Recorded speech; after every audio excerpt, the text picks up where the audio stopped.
वे जन जीता ताको भारी, वे जन जीता ताको भारी, और आठ दिन चारी रे लो, और आठ दिन चारी रे लो, वे जन जीता ताको भारी, वे जन जीता ताको भारी, वे जन जीता ताको भारी। महाराज फरमाते हैं वही संत उस देश में पहुंचेंगे जिसने मन को जीता है। काल काल सब कहे कालन चीने कोय, जेती मन की कल्पना से सब काल कहा है। कबीर साहब कहते हैं तेरा बैरी कोई नहीं, तेरा बैरी मन।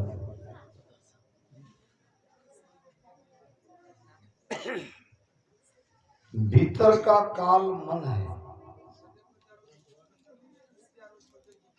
हमें बाहर कुछ देखना नहीं है, जो भी है इस घट में है।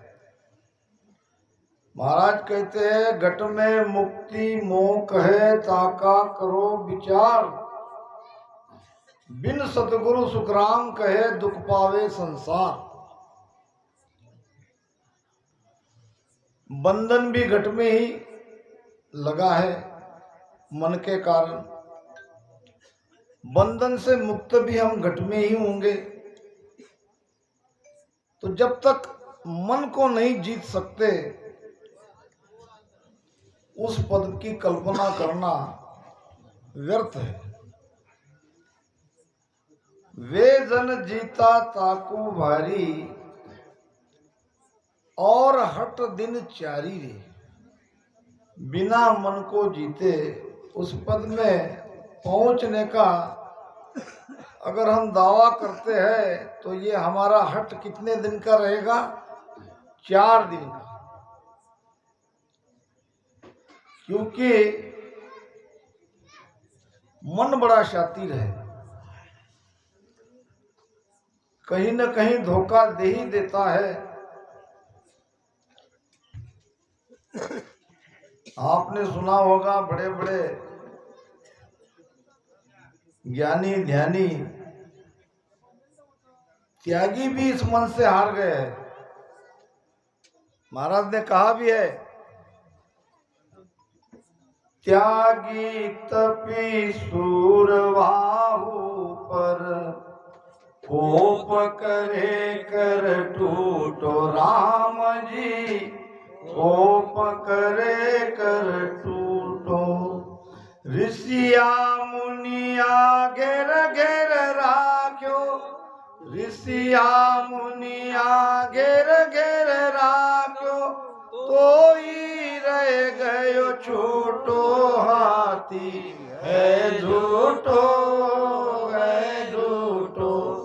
कोई फेरे संत अफूटो, हाथी है झूठो, है झूठो।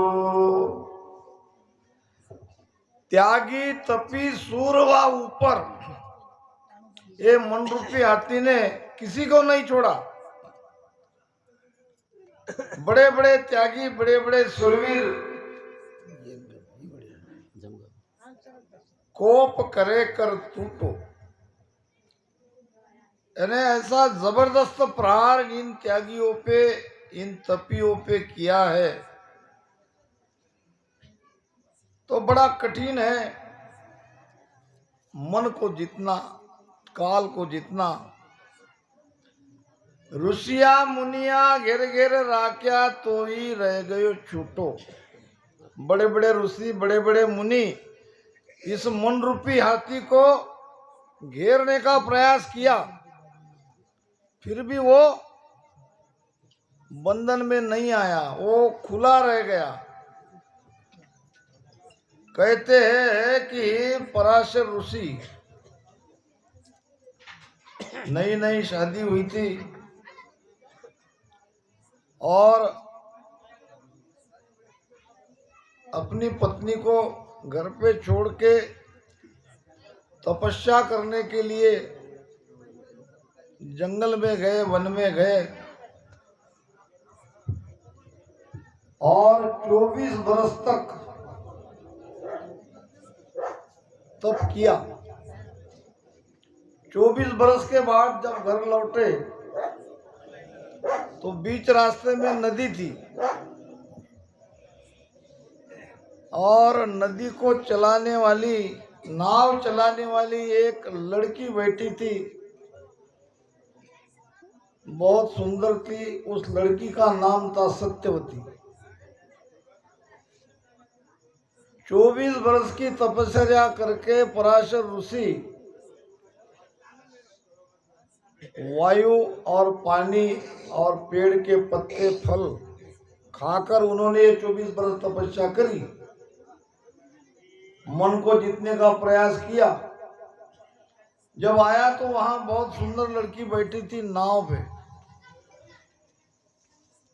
लड़की को कहा कि मुझे उस पार पहुंचा दो।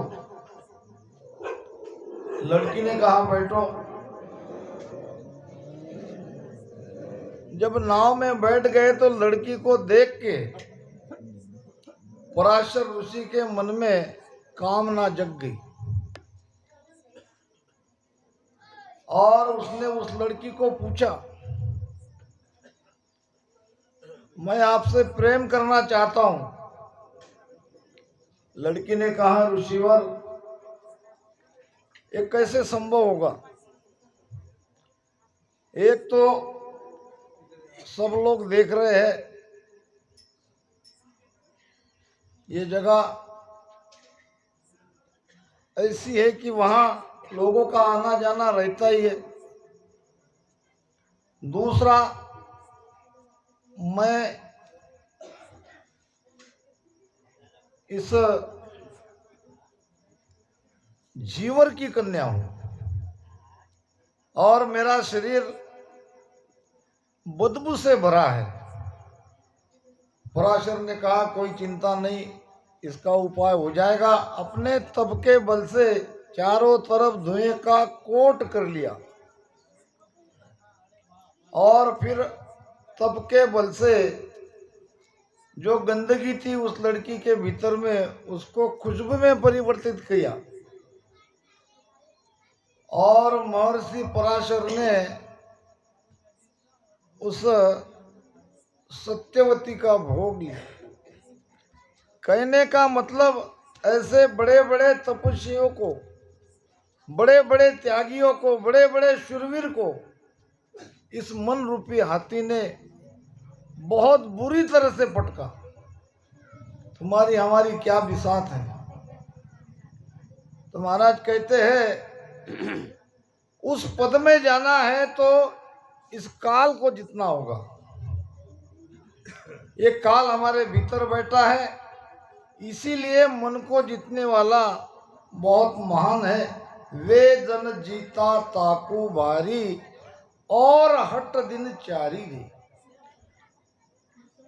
बाकी जो हट कर लेते हैं, हट की साधना कर लेते हैं, कुछ दिन तक तो उसको लगता है कि मैंने मन को जीत लिया, मगर ये हट क्रिया से या और कोई उपाय से इस मन को जीत ही नहीं सकते।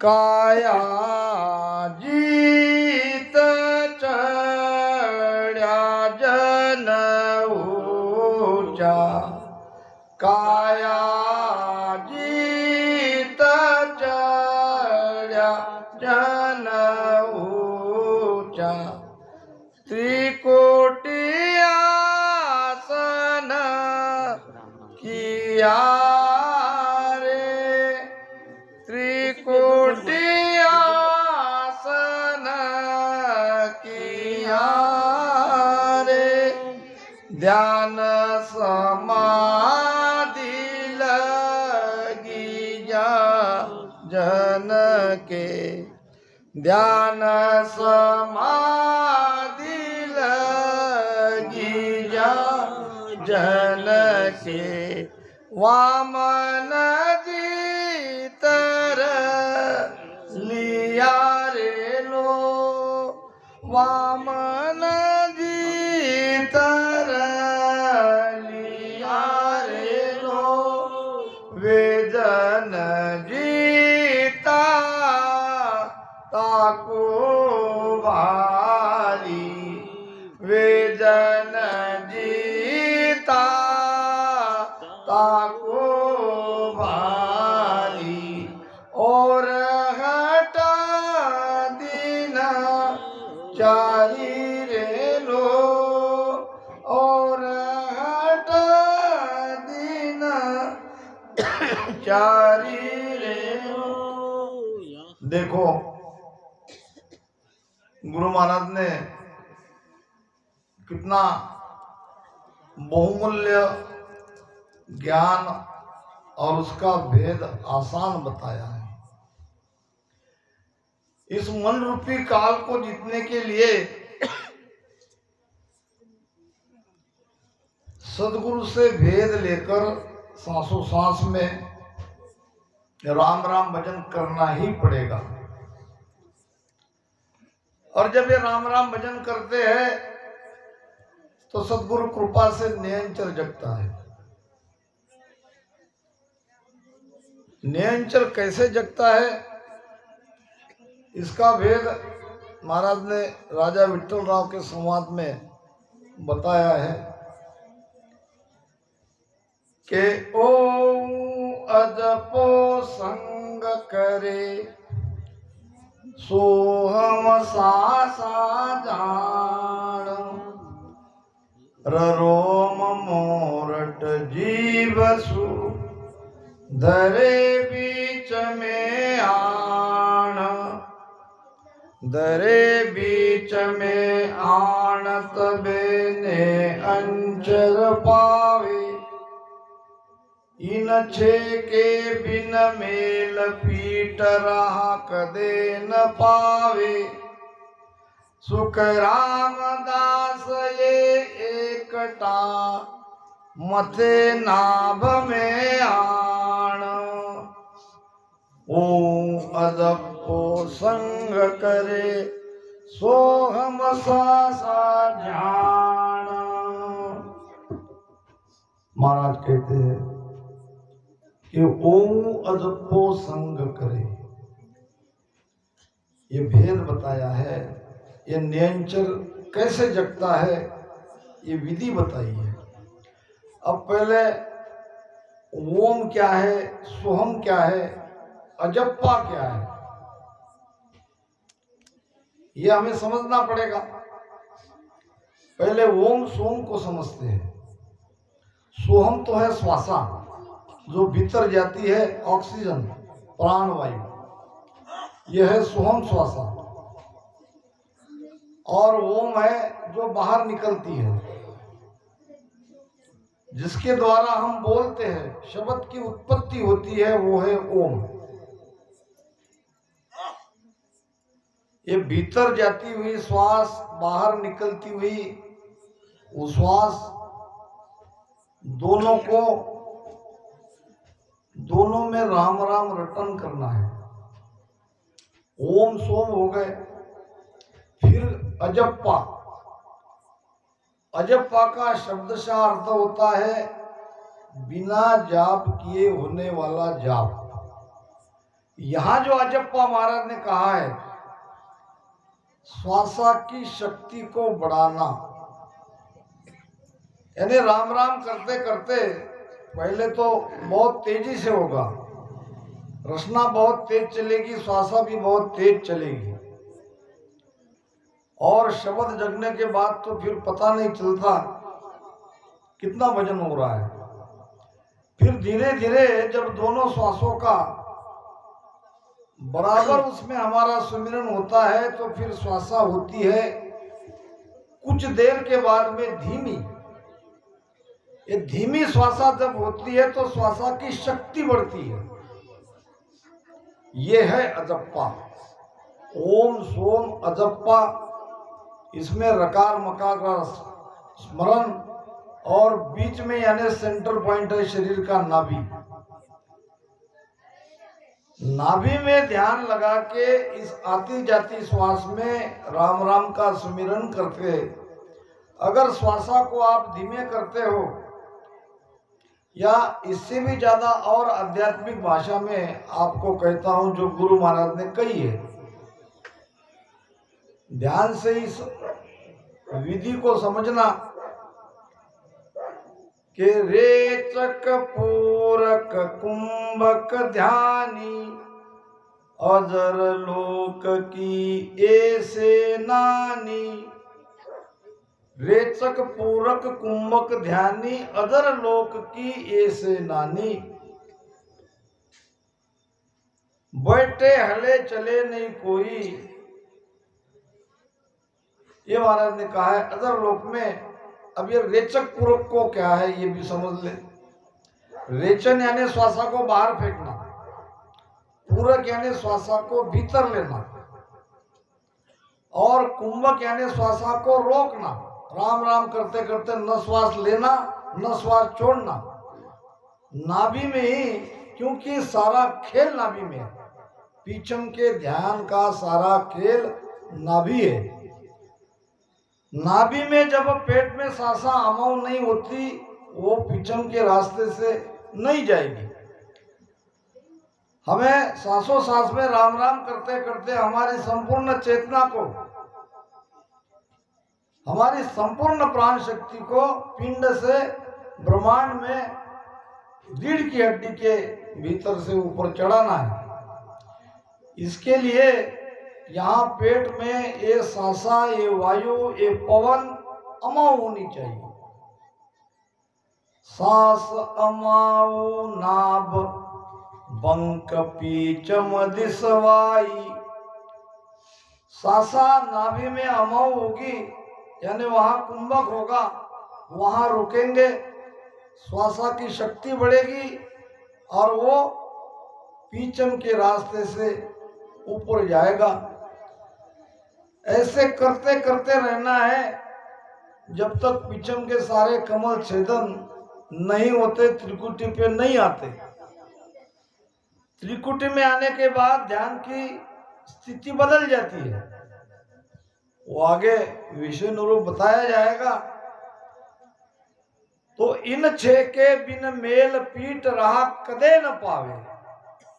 महाराज ने कदे न कहा है। राम राम दोनों श्वास में ले ही रहे हैं,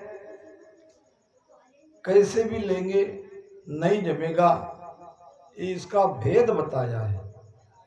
रकार मकार दोनों श्वासा ओम सोम, ये छह चीज को मिलाकर नाभि में धारोधार सुमिरन करना है और फिर ये नियंचर पिचम का रास्ता खोलेगा। तो काया जीत चढ़िया जन ऊंचा, मन को काया में ही जीतना है। उसका आधार इस शरीर में ही है। तो इस भेद से वो मन जीता जाएगा। जीतने का मतलब हमारे विकार दूर होते जाएंगे, विषयों पर से पकड़ हमारी कम हो जाएगी, संसार से वैराग आ जाएगा। ध्यान रहे, सारी बातें महाराज ने वाणी में बताई है। केवल शब्द बाहर है, सुरती वहां लगी है, इतने भर से मत समझ लेना कि हम उस देश में पहुंच गए। काया जीत चढ़िया जन ऊंचा, त्रिकुटी आसन किया रे। त्रिकुटी पे आ गए। ये ठीक साकार और निराकार सृष्टि के बीच में है। ऊपर है निराकार सृष्टि, नीचे है साकार सृष्टि, 3 लोक 14 भवन। ऊपर है निराकार के 3 ब्रह्म के 13 लोक, बीच में है ये त्रिकुटी।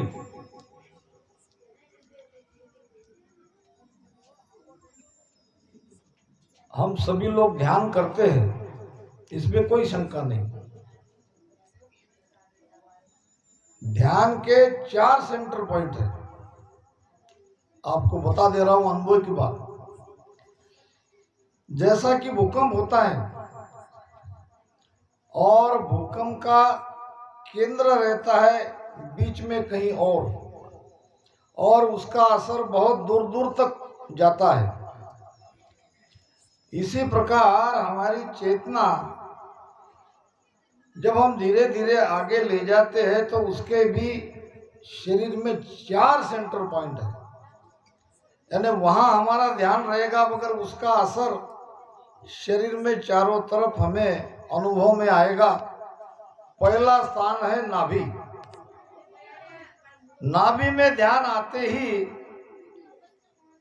पूरी नाड़ियों के द्वारा समान वायु के माध्यम से नाड़ी नाड़ी में रोम रोम में ये ररंकार की ध्वनि सुनाई देती है और उसका सेंटर पॉइंट है नाभि। दूसरा महत्वपूर्ण ध्यान का सेंटर है मेरु। यहां लगने वाला उत्तान पाद बंद, जिसका असर पीठ में चारों तरफ फैलता है, बहुत जबरदस्त दर्द होता है और गर्दन पीछे झुक जाती है, शरीर अकड़ जाता है, मगर उसका सेंटर पॉइंट रहता है ये मेरु। फिर आता है त्रिकुटी। महाराज कह रहे काया जीत चढ़िया जन ऊंचा त्रिकुटी आसन किया रे। त्रिकुटी का सेंटर पॉइंट का असर पहले तो हल्की हल्की नाद की ध्वनि सुनाई देगी, फिर ये नाद अनहद में परिवर्तित होगा। अनहद यानी हद के परे आवाज, बिना किए बिना कुछ किए अपने आप ये अनहद की ध्वनि शुरू होती है। ये ऐसे ऊपर जाता है एक सरिसा, मगर फिर भी ऊपर में ध्वनिया सुनाई देने पर हम ये नहीं समझेंगे कि हम वहां 10वें द्वार में पहुंच गए, क्योंकि उसका सेंटर पॉइंट नाभि है, एक त्रिकुटी है। फिर चौथा आता है 10वें द्वार का। यहां से तो बिल्कुल ध्वनिया ऊपर की ओर सुनाई पड़ती है और उसका सेंटर पॉइंट है 10वें द्वार। अब नीचे कुछ नहीं होगा, सब कुछ ऊपर ही ऊपर होता रहेगा। तो महाराज कहते हैं त्रिकुटी पे आसन होते ही, यानी त्रिकुटी में हमारा ध्यान आते ही वहां से समाधि अवस्था की स्थिति शुरू होती है। समाधि किसे कहते हैं? दरिया साहब कहते हैं एक एक को ध्याय कर, एक एक आराम, एक एक सु मिल रहा, ताका नाम समान। एक एक को ध्याय कर, जो एक ही परमात्मा का सुमिरन करता है, एक ही परमात्मा की आराधना करता है, एक एक को ध्याय कर, एक एक आराध, एक एक सु मिल रहा। हम भी एक, जिसको मिल रहे वो भी एक। हम वहां जाने पर वहां दो नहीं रहेंगे, वहां एक ही रहेगा। जब ये एक की स्थिति बनती है तब लगती है समाधि। समाधि के भी प्रकार है, सता समाधि, शून्य समाधि, ब्रह्म समाधि। शून्य और ब्रह्म समाधि लगभग एक ही है, और फिर आती है सहज समाधि। तो वहां एक है। अगर देखना दिखाना वहां नहीं है, वहां सब कुछ जो हो रहा है वो उसी की कृपा से हो रहा है। देखने वाला भी वही है, जिसको देख रहा है वो भी वही है, दो वहां नहीं है। कबीर साहब कहते हैं कि हेरत हेरत है सकी मैं गया हेराई, बूंद समानी संबंध में कहो क्या हेरी जाई। हेरत है सकी, हेरना नाम ढूंढना, खोजना। हम भीतर में परमात्मा की खोज कर रहे हैं, इसका मतलब हम हेर रहे हैं। हेरत है सकी मैं गया हेराई। सबसे पहले तो हमारी मृत्यु होगी। जब तक हमारी मृत्यु नहीं होगी तब तक उस एक में नहीं मिल सकते। हमको मिटना पड़ेगा, मिट जाते हैं, बचता है वो। वहां मैं तू का भाव नहीं है। हेरत है सकी मैं गया हेराई, बूंद समानी संबंध में कहो अब क्या हेरी जाई। ये आत्मा परमात्मा में जाके मिल जाती है, दोनों एक हो जाती है, उसी को तो कहेंगे मोक्ष। जब ये बूंद सागर में समाएगी तो कोई बूंद आके कहेगी